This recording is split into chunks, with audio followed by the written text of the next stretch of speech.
There we go. There we go. Hi, everybody. Good morning. Dr. Shadi Rafich here. It's June 11th, about 7:30 a.m. Pacific time.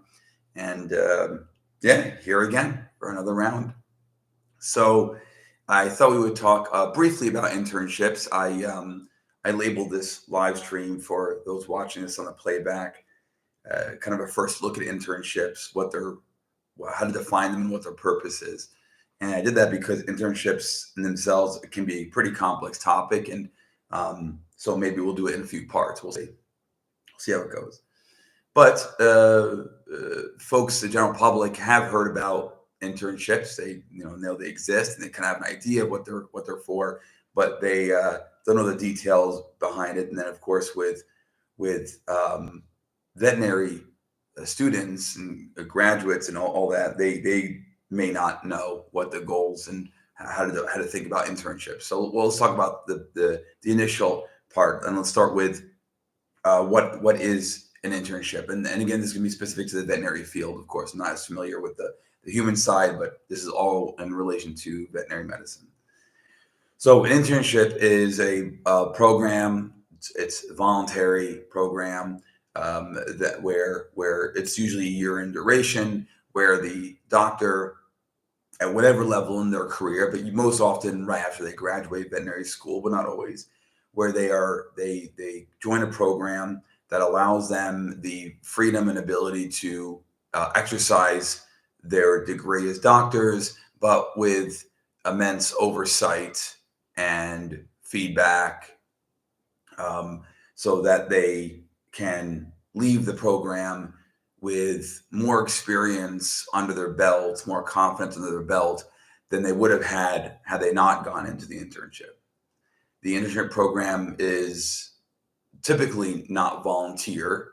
It's voluntary. It's not volunteer, and so they get paid for it.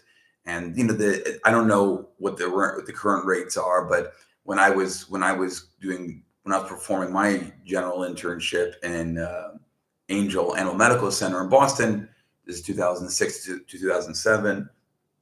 At that time, the internships would range between $15,000-$20,000 for the year to 30,000, maybe 40,000 for the year, depending on where you lived and how they set things up. There are some internships that you get paid the one fee, the one salary rather, and that's it. There are others that would actually pay you some level of production. They give you a percentage or something of whatever emergency you saw. And so anyway, different ways of doing it. And of course, the ones that give you a percentage or a portion of the emergencies that you saw as an intern, they had lower yearly salaries. So that was kind of their way of enticing you to work more, but also not paying you that much. So the internship is intended to be a tough year where you learn as much as you possibly can under mentorship. That's the idea. And the internship is of course, in person. You're going to be moving to that hospital, and the vast majority of hospitals, well, as a requirement, hospitals who provide internships are supposed to be able to supply you with the different specialty departments, things like radiology, cardiology, surgery, internal medicine, etc., in order to qualify for an internship. And the idea there is that when you rotate through the different departments, you can get exposure to how specialists handle cases in their world, and it gives you an idea of in the future when you refer somebody to a dermatologist, or maybe you are thinking about becoming a radiologist, and you'll know how to speak on it and have some experience with it. Most internships, the new veterinarian is required to spend most of their time either on emergency departments, so providing emergency care. Typically, it could be daytime, nighttime, overnight, whatever. And some internships will oscillate the intern between emergency department and the internal medicine department.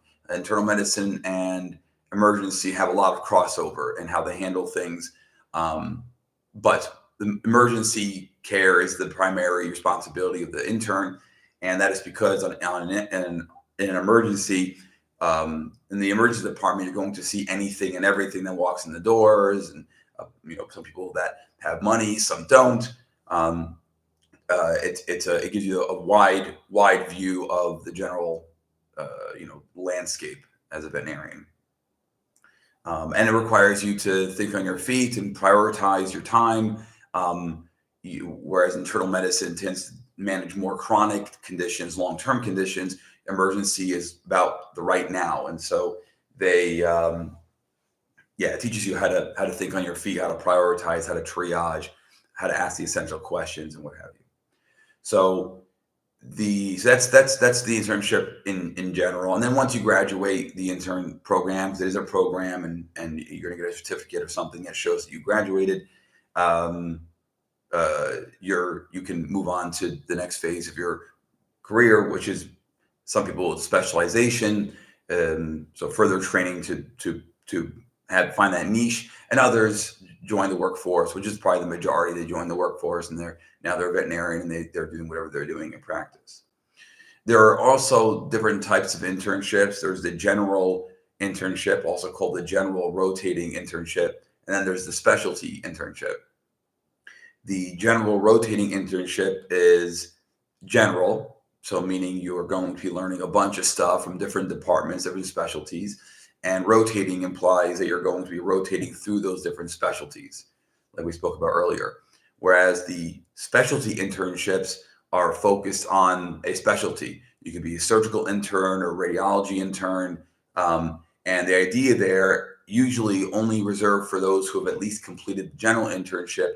The idea is to give you another year of intense training, but with more fine-tuned focus on the specialty you're interested in. And so, most people wouldn't pursue a surgical internship after their general internship unless they were interested in pursuing surgery as a specialization, right? So, and then the general internship then otherwise is the same thing. Usually it's a year long and all that.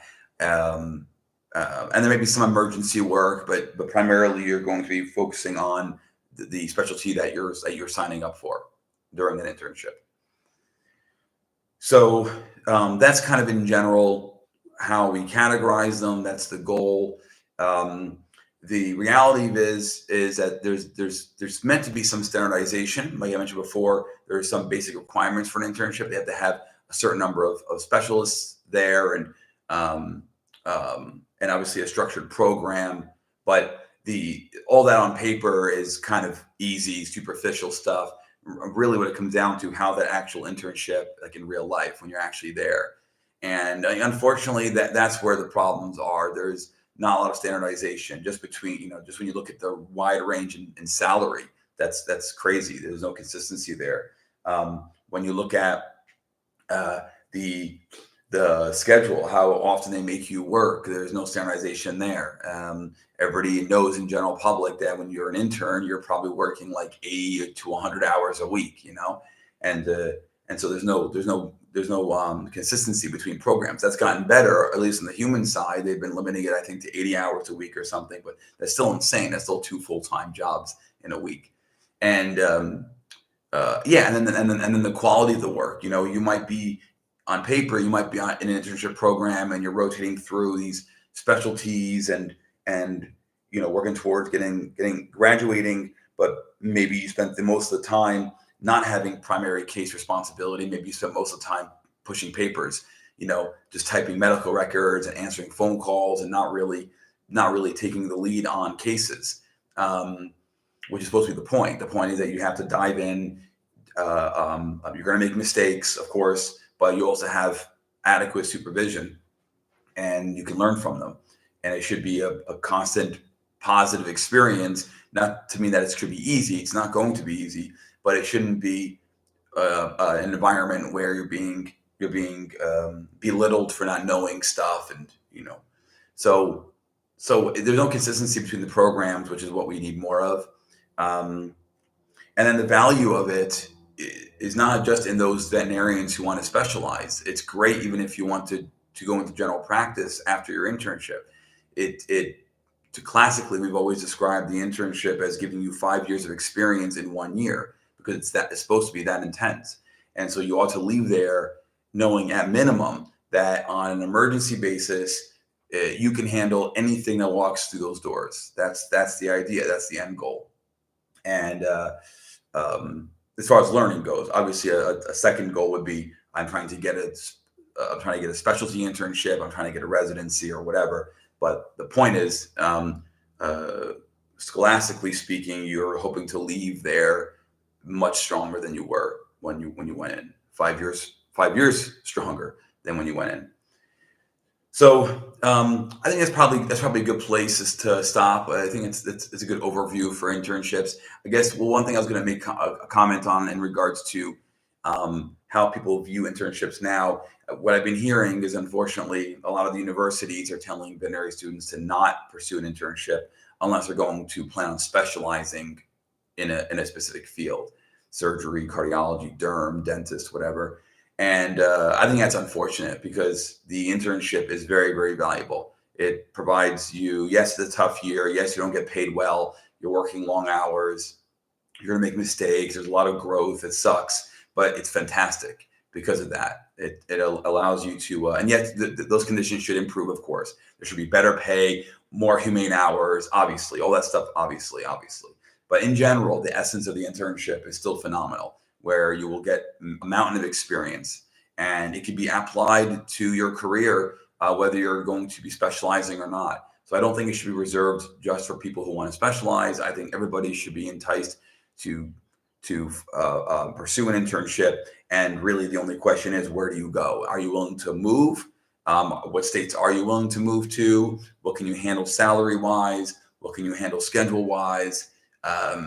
You have to, and then of course, which programs are actually good and which ones are crap. So all that research has to be done by you beforehand, so you kind of know what you want to do, and then that way, when you go through the match program to match up with an internship, hopefully you can get the one you want, or the top 5 or 10 that you wanted. You can get one of those. So yeah, okay, that's pretty good there. Any questions? Let me know. And for those of you who are watching this who are vet students and soon to be graduate students, on Vet Triage, we will be launching this year, hopefully, a vet to vet platform where experienced, seasoned veterinarians are a click away. You can go to vettriage.com, and probably, depending on how we set this up, it's a coupon code, or if it's from your hospital, and then they're fronting the bill on it. But it doesn't matter. You create an account, some sort of payment, and then you're on with a doctor live. And as a veterinarian, a young veterinarian, new veterinarian, a veterinary student, you can talk to that doctor 24/7 to go over a case with you. Maybe it's a case that you're just not familiar with.